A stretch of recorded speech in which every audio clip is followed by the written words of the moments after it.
Phil Allais is a mechanical engineer who uses 3D printing technology to build products. He's been out of work due to the COVID-19 outbreak, but he realized he could use his free time and 3D printing technology to help fight the COVID-19 pandemic. Anything I can do to help is basically what I'm trying to do, especially when I have free time when I'm here at home. I feel like I'm in a bit of a special position in that I do have equipment to design and build and 3D print a lot of parts.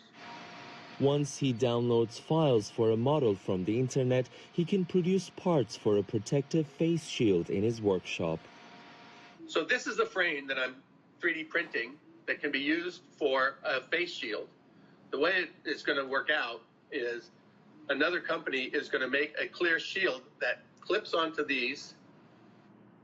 You're going to have an elastic band that goes around your head, and a face shield will come in front. You also wear a mask, but that will protect you from some of the airborne particles. As an individual, you could actually become part of a larger production process. Is that correct? That's exactly correct. If it can be organized well, there are many people that have 3D printing capabilities. It turns out 3D printing is not a real fast process.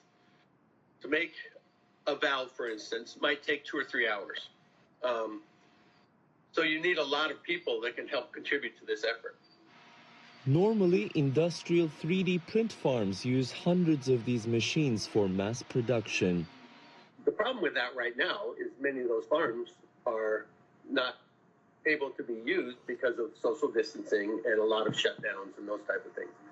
That's where I feel like I can come in with me and a bunch of other people like me. If we can each print 50 of these a day or 20 of these a day and get them in the right hands, we can hopefully help in this emergency crisis.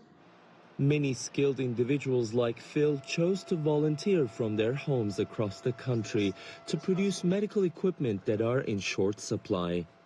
CPAP machine is something used for sleep apnea, which people use at home.